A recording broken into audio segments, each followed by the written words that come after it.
بسم الله الرحمن الرحيم الحمد لله الذي أرسل رسوله بالهدى ودين الحق ليظهره على الدين كله وكفى بالله شهيدا أشهد أن لا إله إلا الله وحده لا شريك له إقرارا به وتوحيدا وأشهد أن محمدا عبده ورسوله صلى الله وسلم وبارك عليه وعلى آله وأصحابه ومن اقتفى أثره واتبع هداه أما بعد فقد قال الإمام البخاري رحمه الله تعالى حدثنا مسدد قال حدثنا يحيى بن سعيد عن شعبة عن قتادة عن أنس عن النبي صلى الله عليه وسلم وعن حسين المعلم عن قتادة عن أنس عن النبي صلى الله عليه وسلم قال لا يؤمن أحدكم حتى يحب لأخيه ما يحب لنفسه. Kita masih pada hadis tentang cabang-cabang keimanan yang disebutkan oleh Imam Al-Bukhari rahimahullah dalam rangka menjelaskan dan menyebutkan tentang dalil-dalil aqidah yang diyakini oleh ahli sunnah wal jamaah, bahwasanya keimanan terdiri dan merupakan bagian dari ucapan, perbuatan dan juga keyakinan. Dan di dalam hadis ini, hadis Anas bin Malik radhiyallahu taala anhu, Nabi sallallahu alaihi wasallam menjelaskan bahwasanya al-hubbu fillah, mencintai karena Allah, mencintai untuk saudaranya apa yang ia cintai untuk dirinya sendiri adalah bagian dari keimanan. Dan kita sudah mengambil biografi beberapa rawi dari hadis ini. Musaddad ibni Musarhad ibni Musarbal, kita sudah ambil biografinya. Kemudian Yahya ibni Sa'id ibni Farrukh Al-Qattan. Kemudian Syu'bah ibni Al-Hajjaj Abu Bistam Al-Ataki Al-Wasiti rahimahullah. Kita sudah pernah ambil pada hadis-hadis yang sebelumnya, sehingga kita tidak akan mengulangi dari biografi Syu'bah. Dan hari ini kita akan mengambil biografi Qatadah bin Di'amah ibni Qatadah As-Sadusi Abul Khattab rahimahullahu ta'ala. Setelah kita baca nanti biografi Qatadah, yang mana di antara yang disebutkan oleh para ulama tentang Qatadah ini, ahfadhun nas, manusia yang paling kuat hafalannya. Setelah kita mengetahui Qatadah, kemudian kita lihat pada sanad ini yang meriwayatkan dari Qatadah adalah Syu'bah, yang kita sudah ketahui seperti apa hafalannya, Amirul Mukminina fil hadis, manusia yang pertama kali dijuluki dalam ilmu hadis sebagai Amirul Mukminin, pemimpinnya ahli hadis adalah Syu'bah. Kemudian yang meriwayatkan dari Syu'bah adalah Yahya ibni Sa'id ibni Farrukh Al-Qattan, manusia yang paling terpercaya. Siapa saja yang diriwayatkan darinya oleh Yahya ibni Sa'id Al-Qattan, maka dia thiqah, karena Yahya ibni Sa'id Al-Qattan ini sangat berhati-hati. Kemudian yang meriwayatkan dari Yahya ibni Sa'id Al-Qattan adalah Musaddad, maka kita lihat di sini sanad yang sangat kuat, sanad yang sangat luar biasa. Qatadah ibni Da'amah ibni Qatadah As-Sadusi rahimahullah, di antara ayah min ayatillah, di antara keajaiban yang Allah Subhanahu wa taala berikan di tengah-tengah manusia. Ia lahir dalam keadaan akmah. Qatadah ini lahir dalam keadaan akmah.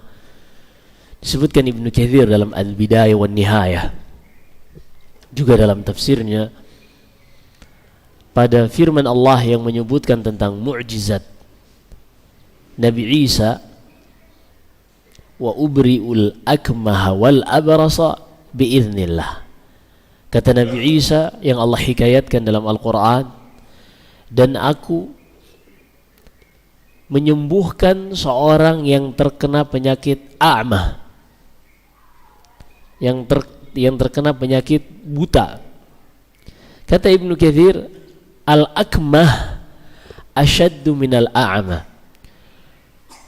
Orang Arab ketika mengatakan butanya dalam bentuk akmah, ini lebih daripada a'mah. Kalau tadi akmah, hamzah, kaf, mim dan ha.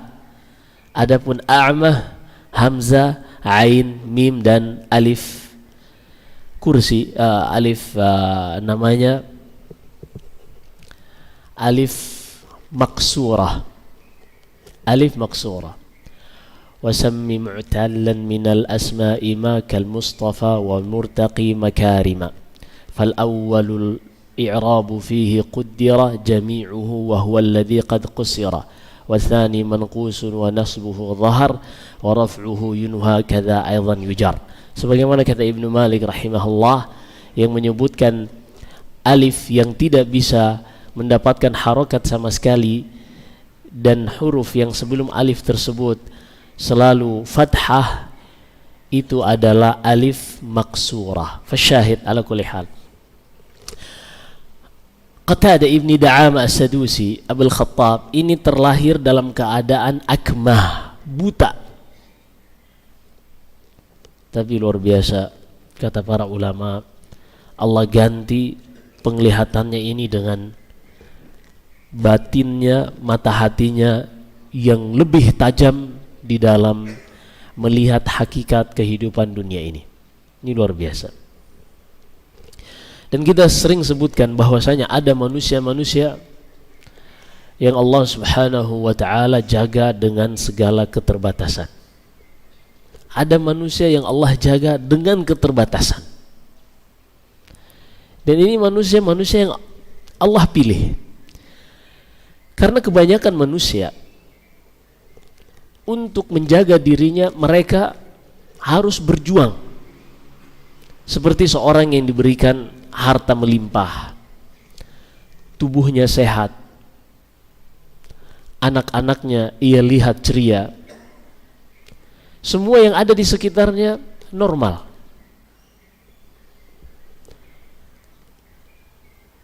Sehingga ketika dia menginginkan sesuatu, baik kebaikan yang ia ingin dapatkan atau keburukan yang ia berlindung darinya, selalu yang dia andalkan adalah fasilitas yang ada di sekitarnya. Membuat tawakalnya kepada Allah, ketergantungan ia kepada Allah berkurang. Sehingga para ulama ketika menyebutkan kenapa Nabi sallallahu alaihi wasallam mengatakan bahwasanya di antara doa manusia yang mustajab adalah doanya anak yatim. Di antara doa-doa yang mustajab adalah doanya anak yatim. Kenapa? Karena anak yang memiliki ayah, ketika mereka menginginkan kebaikan yang ingin ia dapatkan atau keburukan yang ia berlindung darinya, maka seorang anak yang memiliki ayah, otaknya ini sudah menjadi mindset di dalam otaknya, kalau dia menginginkan sesuatu dia minta kepada ayahnya, sehingga mengurangi tawakal ia kepada Allah Subhanahu wa ta'ala. Tidak ada riyadhah, latihan untuk selalu menyerahkan urusannya kepada Allah. Tapi ketika dia seorang anak yang yatim, yatim adalah man mata abuhu wa huwa saghir, seorang anak kecil yang belum mencapai usia baligh, ayahnya meninggal, itu adalah yatim. Ketika ia menginginkan suatu kebaikan, atau ingin melindungi dirinya dari suatu keburukan, tidak ada ayah yang bisa melindunginya, tidak ada ayah yang bisa membantunya. Ketika fasilitas dunia tidak ia dapatkan, maka ia kembali kepada fitrahnya, langsung bergantung kepada yang di atas.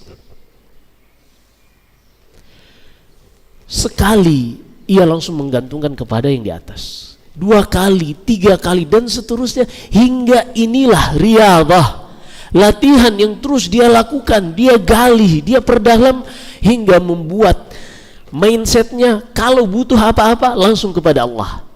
Kalau mengkhawatirkan sesuatu keburukan yang akan menimpanya, langsung ia memohon perlindungan kepada Allah. Sehingga tidak ada satupun keburukan di alam semesta ini yang Allah ciptakan syarrun mahdhah. Tidak ada keburukan yang murni yang Allah ciptakan. Pasti ada kebaikan sesuai manusia melihat dari sudut pandang yang mana. Tidak ada keburukan yang Allah ciptakan murni 100% keburukan. Gak ada kebaikannya sama sekali, ini gak ada. Karena ini menafikan dari nama Allah Al-Hakim yang selalu memiliki hikmah dari setiap perbuatannya. Sengaja kita sebutkan ini karena akan berkaitan dengan biografi Qatadah. Fasyahid, seorang anak yatim, doanya lebih dikabulkan oleh Allah dan lebih diharapkan. Kenapa? Karena dia terbiasa menggantungkan dirinya kepada Allah. Dan Nabi SAW bersabda dalam hadits qudsi, Allah berfirman, ana inda dhanni abdi bih, aku, kata Allah, akan membalas hambaku sesuai keyakinannya kepadaku. Ini yang disebutkan Ibnu Hajar maknanya. Bukan seperti ada yang menafsirkan yang selintas, kalau nggak salah dengarnya dari radio atau dari, sepertinya dari radio, hanya dengar suaranya saja. Orang ini ketika menerjemahkan ana inda dhanni abdi bi, aku seperti kehendak hambaku, hada ma yaslah. Di dalam hadits qudsi katanya, kata Allah, aku seperti kehendak hambaku. La. Tapi dhan di sini adalah lil jaza. Kata Al-Hafidz Ibnu Hajar rahimahullah, aku akan membalas hambaku sesuai dengan dhannya, prasangka dan keyakinannya kepadaku. Dan di dalam ilmu balaghah ada namanya al-muqabalah. Satu lafaz dibalas dengan lafaz yang lain semisalnya, tapi memiliki mughayarah fil ma'na, memiliki perbedaan dalam makna. Misalnya Allah Subhanahu wa taala berfirman, hal jazaa'ul ihsani illal ihsan. Di dalam surat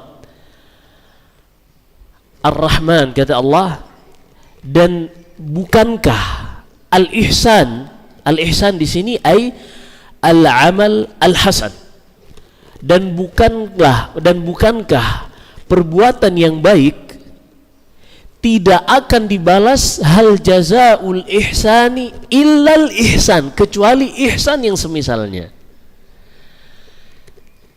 Hal jazaa'ul ihsan illal ihsan, dua-duanya menggunakan lafaz ihsan, tapi ihsan yang pertama artinya adalah amalan, dan ihsan yang kedua adalah al-jannah, surga.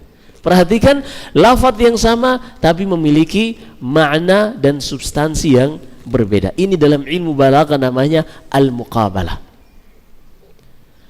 Maka pada firman Allah, ana inda dhanni abdi bih falyadhunna abdi bima sya', aku akan membalas hambaku sesuai persangkaannya kepadaku.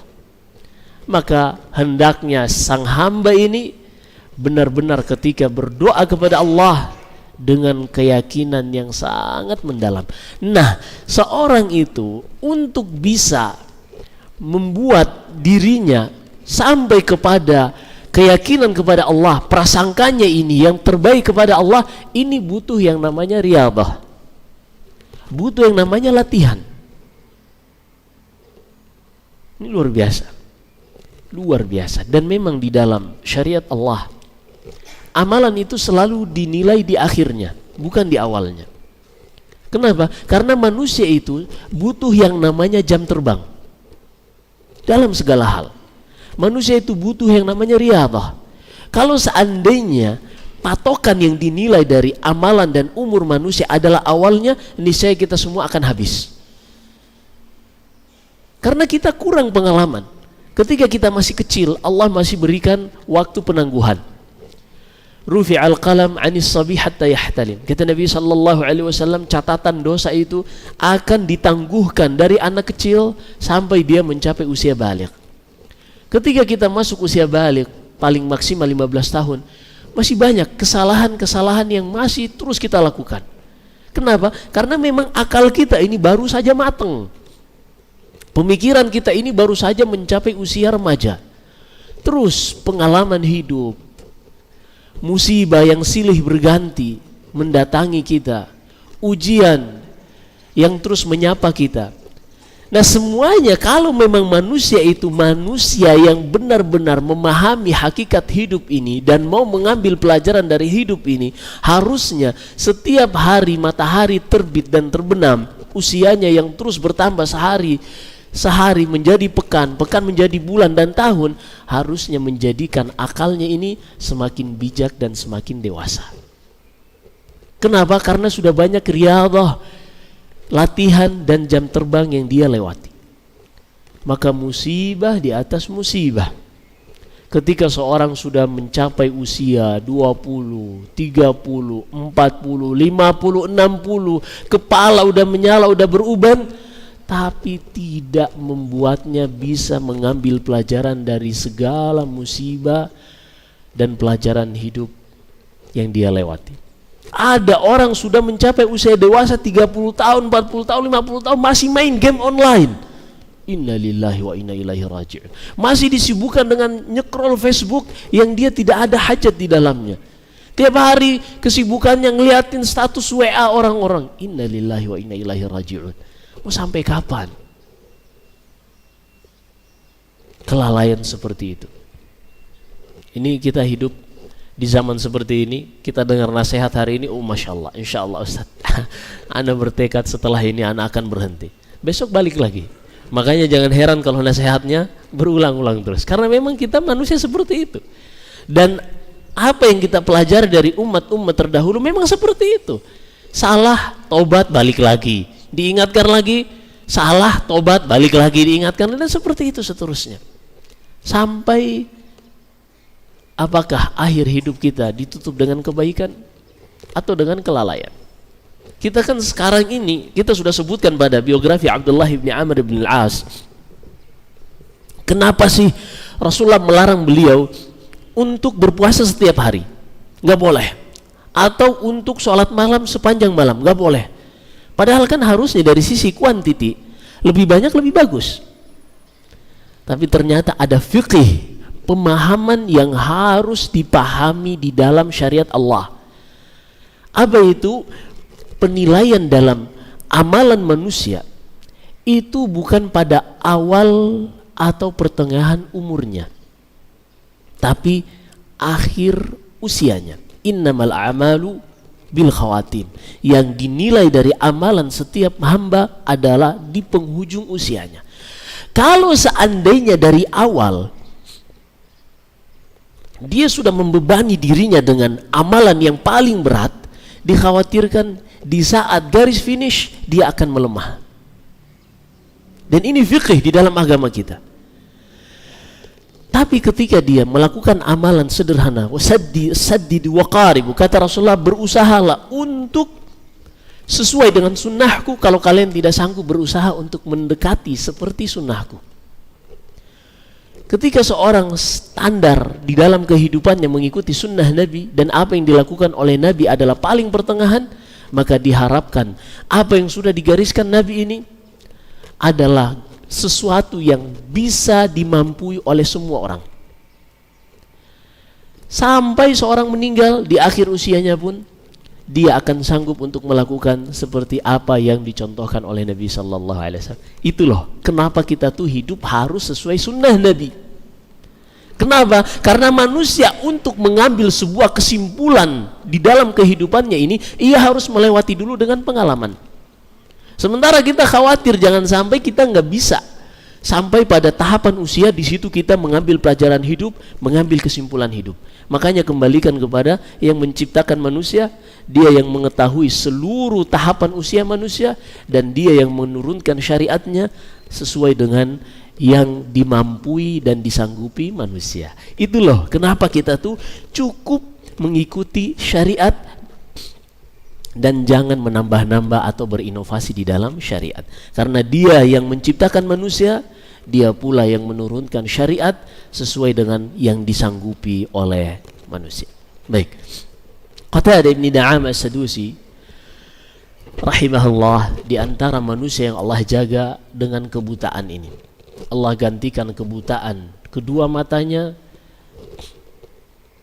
dengan cahaya hati yang sangat luar biasa.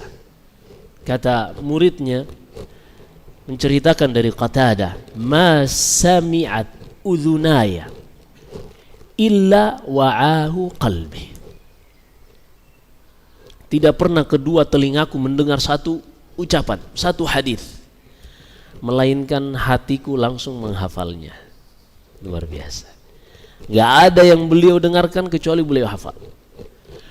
Qatadah Ibn Da'amah As-Sadusi rahimahullah adalah tabi'i, seorang tabi'i.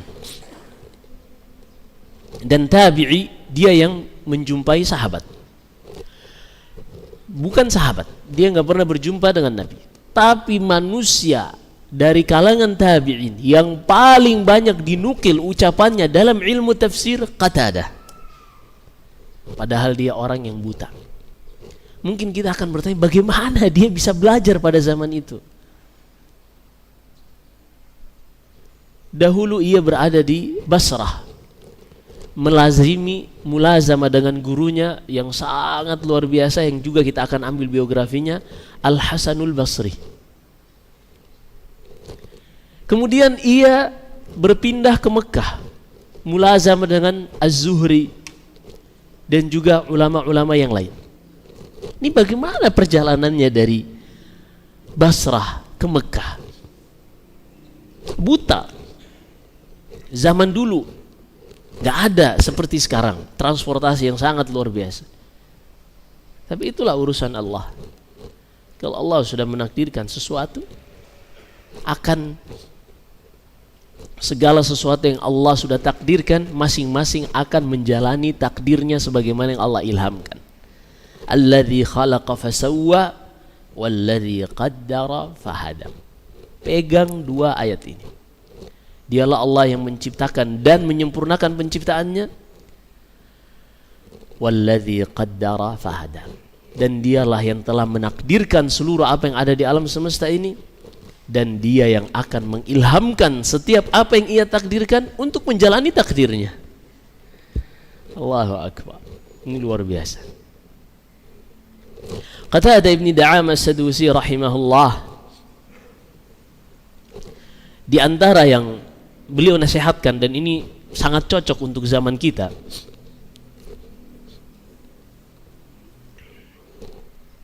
zaman yang penuh dengan kepo, terlalu banyak pengen tahu, bahkan kadang urusan rumah tangga orang lain.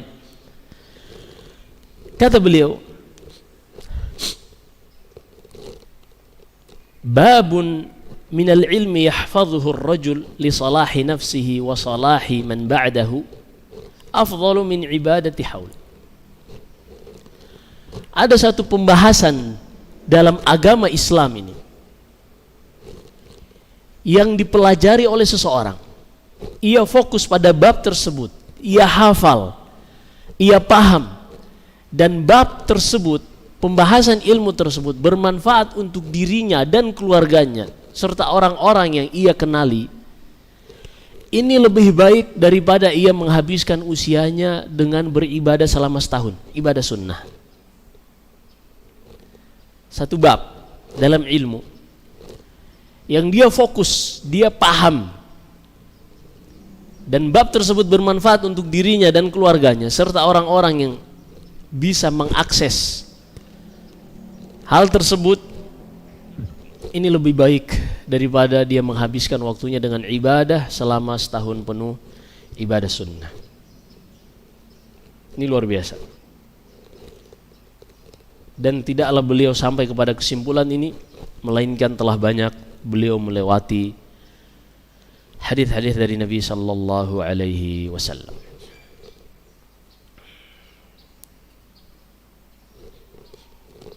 Di antara yang disebutkan dari biografi Qatadah, yaitu berkaitan dengan ibadah beliau.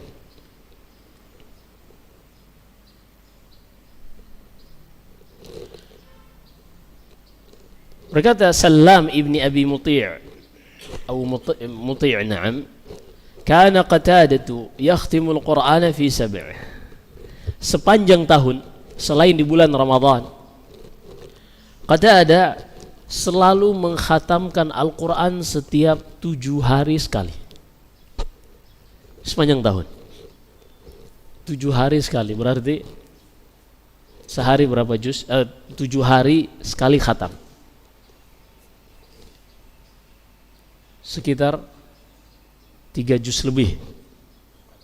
Nah, 4 juz, 4 kali 7 28. Oh iya, 4 lebih dikit. Wa idza jaa Ramadan khatama fi kulli 3. Dan ketika masuk Ramadan, beliau mengkhatamkan setiap 3 hari. Fa idza jaa al-ashru khatama kulla lailah. Dan kalau sudah masuk 10 hari terakhir, beliau mengkhatamkan sehari sekali. Ini luar biasa.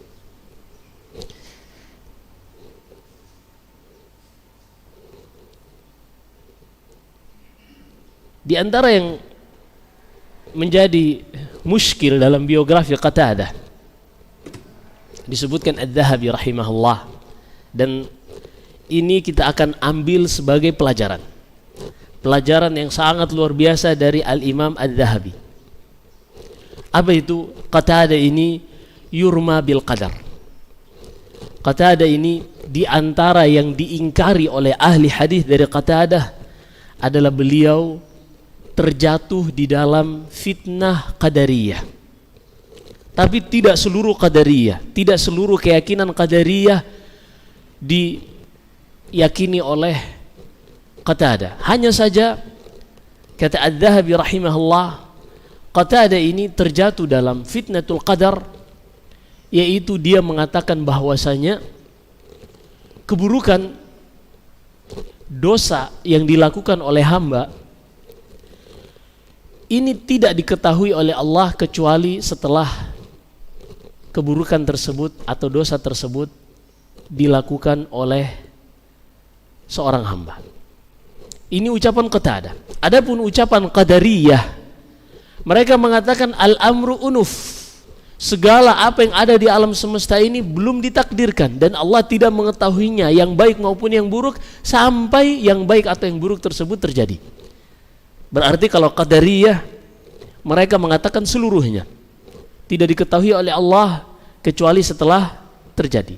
Adapun Qatadah, ia mengatakan sesuatu dosa tidaklah diketahui oleh Allah kecuali setelah dosa tersebut dilakukan oleh hamba. Tujuan beliau di sini, kata Adz-Dzahabi rahimahullah,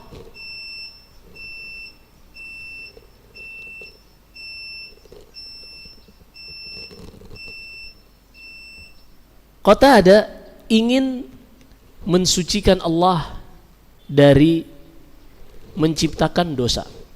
Seakan-akan Allah hanya menciptakan kebaikan dan tidak menciptakan dosa. Tujuannya adalah mensucikan Allah dari hal tersebut, dari menciptakan dosa. Tapi kata Adz-Dzahabi, tentu saja hal ini adalah, dan beliau diingkari oleh ulama ahli hadis pada zaman itu. Nanti kita akan sebutkan juga. Kita akan ambil sebuah pelajaran dari Qatadah yang disebutkan oleh Adz-Dzahabi. Kata beliau, Qatadah ini terjatuh ke dalam ucapan Qadariyah. Wa huwa hujjatun bil ijma'i idza bayyana as-sama'.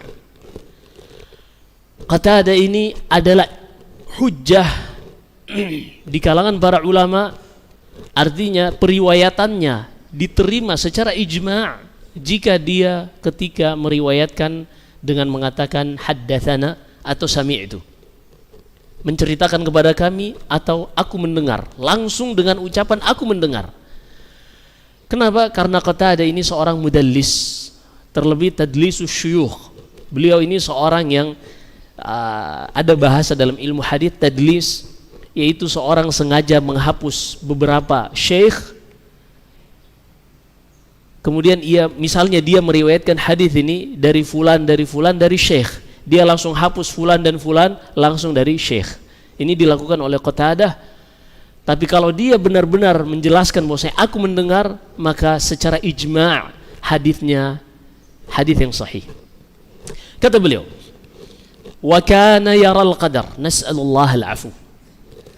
Qatadah ini terjatuh ke dalam fitnah qadariyah, seperti yang kita sebutkan tadi. Kata Az-Zahabi, kita memohon kepada Allah pengampunan dan agar dijaga dari hal tersebut. Wa ma'a hadza fama tawaqqafa ahadun fi sidqihi wa adalatihi wa hifdhihi. Namun dengan demikian tidak ada satupun ulama hadis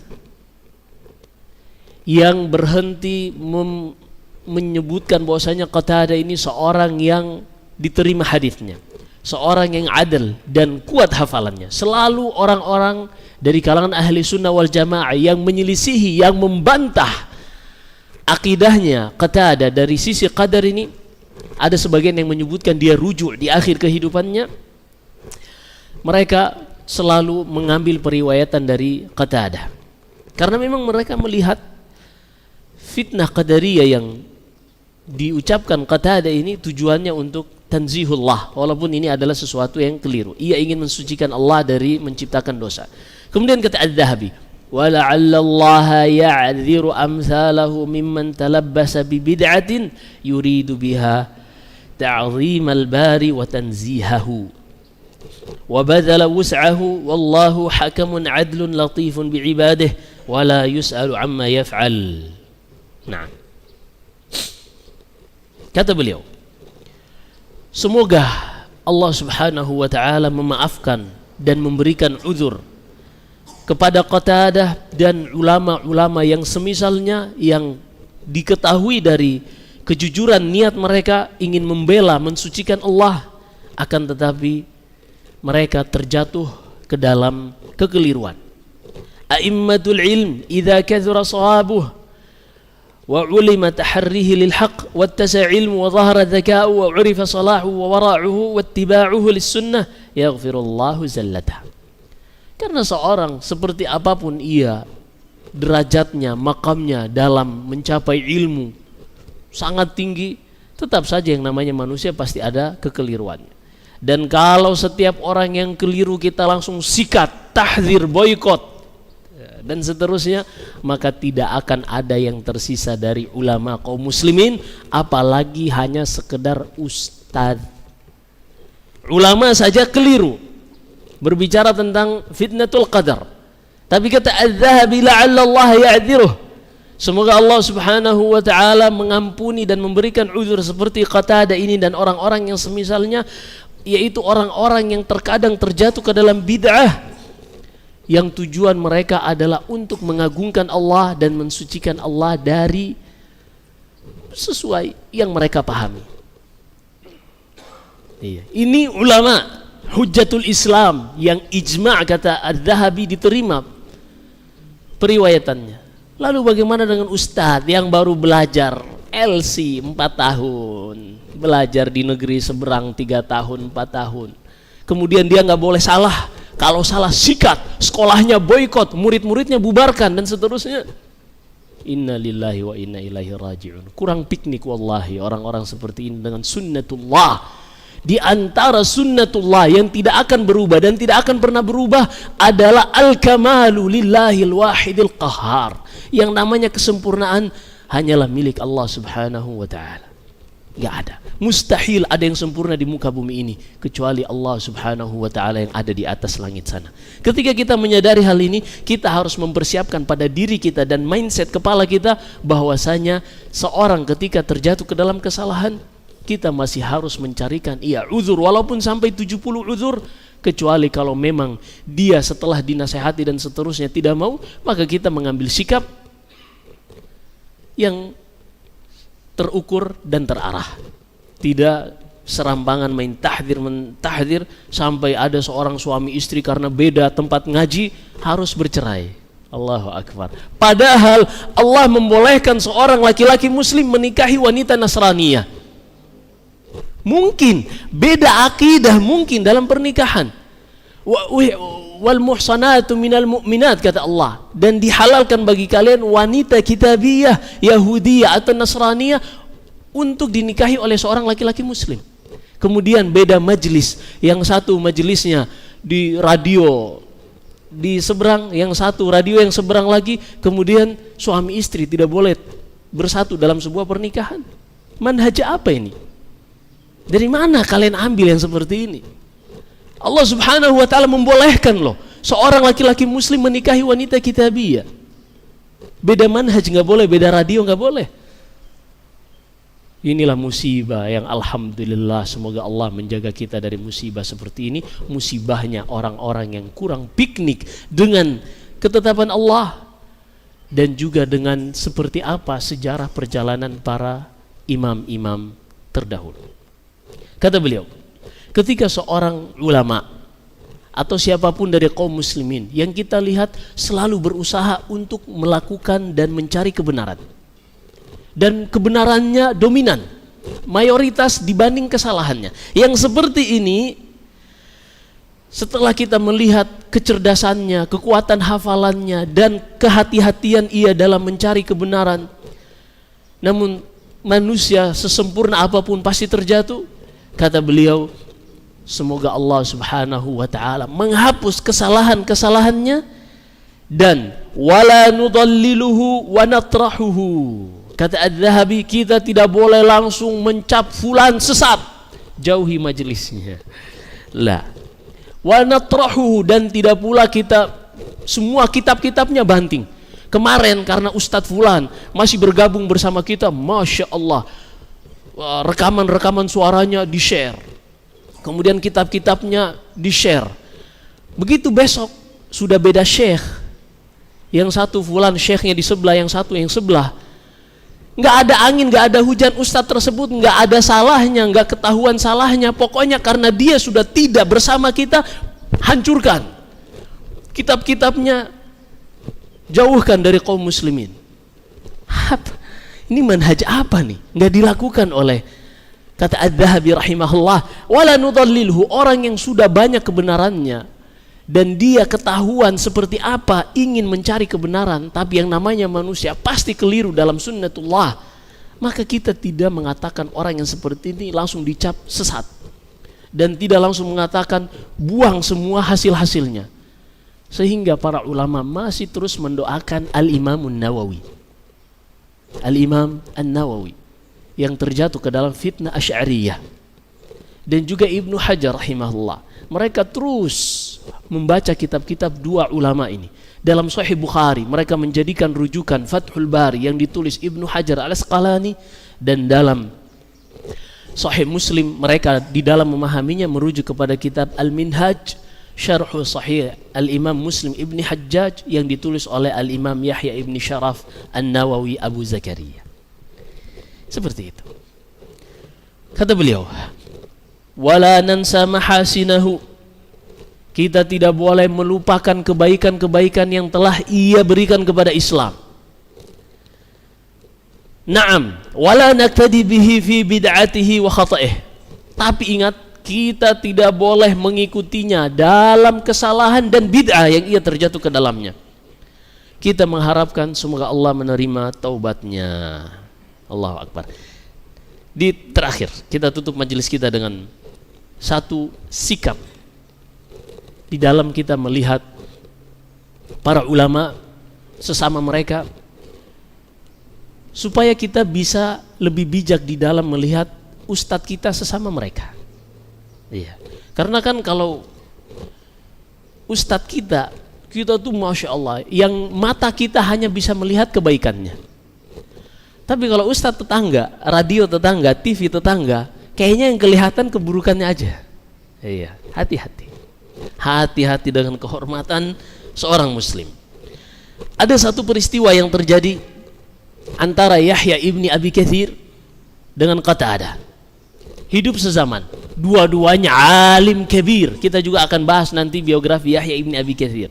Alim, tabi'iyun jalil.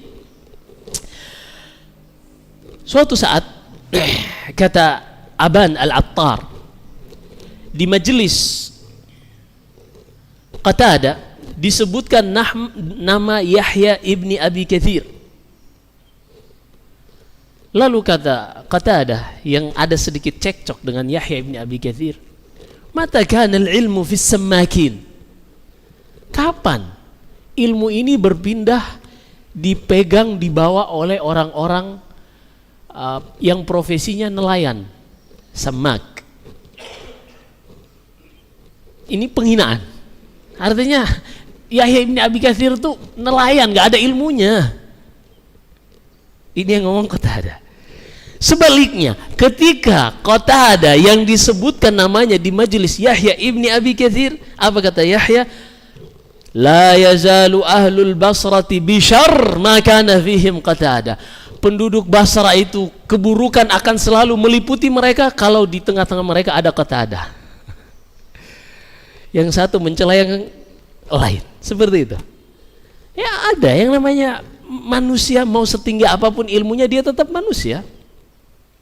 Apa kata Ibnu Katsir? Yang satu mentahdir yang lain. Kalamul aqran yutwa wala yurwa. Ini namanya kalamul aqran. Ucapan seorang yang masih hidup terhadap orang lain yang masih hidup. Ini namanya kalamul aqran, yang sezaman, yang selevel. Ucapan yang seperti ini yutwa, dilipat, dimasukkan ke dalam laci, jangan di-share di media sosial. Seperti itu. Ini kita tunggu ucapan ustadz kita. Ada majelis taklim 2 jam, tanya jawabnya setengah jam, 2 jamnya tidur dulu, pas ketika taklim tidur dulu, pas tanya jawab datang ngumpul melek semua. Yang ditanya Ustadz Fulan gimana? Ustadz Fulan gimana? Ustadz Fulan gimana? Ustadznya juga nggak tahu diri, seakan-akan dia lebih hebat dari Qatadah. Semuanya ini sikat, ini boykot, ini jangan ambil. Nah, ikhwan, jangan ambil dari si Fulan. Dengan gaya khasnya, Allahul musta'an, alaihi minallahi ma yastahiq. Fasyahid ikhwani, ada namanya kalamul aqran. Kita nggak usah polos-polos banget ikut ustadz kita.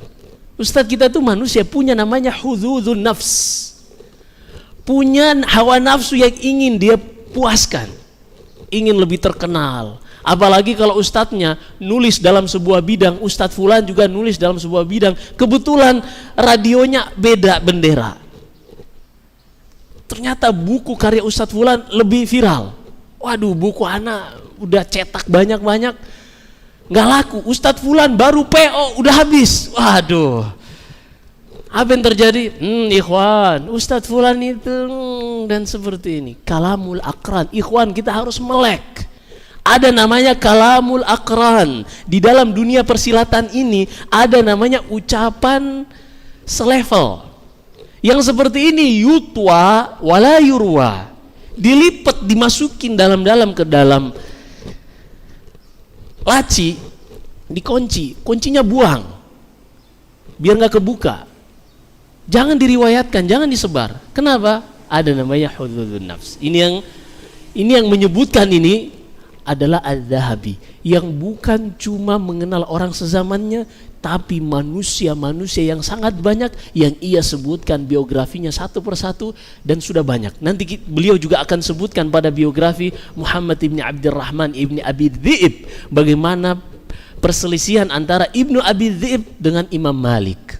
Beliau pun mengatakan kalamul aqran yutwa wala yurwa. Ucapan celaan dari Ibnu Abi Dhi'ib kepada Imam Malik ini kalamul aqran, jangan disebar, cukup diketahui untuk dilipat. Nah, kita juga harus ngambil pelajaran dari seperti ini. Ustadz kita itu bukan malaikat yang nggak ada kesalahannya. Ini Qatadah hujjatul Islam jatuh dalam permasalahan al-qadar. Tapi kita harus bersikap, kalau seandainya Qatadah kita banting dan kita buang hasil periwayatannya, hilang. Berapa banyak hadis dalam Sahih Bukhari yang akan hilang? Berapa banyak ilmu tafsir dari Qatadah yang akan hilang? Tabi'i yang paling banyak periwayatannya dalam menafsirkan Al-Quran Qatadah. Maka kita harus banyak piknik. Tersiksa orang yang hidupnya kurang piknik. Tersiksa, dimanfaatkan oleh sebagian orang untuk keinginan mereka. Nasallallahu alaihi wasallam. Kata beliau, kalamul aqran yutwa wala yurwa fa in dzukira ta'ammalahu al-muhaddits fa in wajada lahu mutabi'an wa illa a'rada an. Kemudian beliau menyebutkan sikap ahlul hadis. Ucapan yang selevel ini antara dua orang dilipat dan jangan diriwayatkan.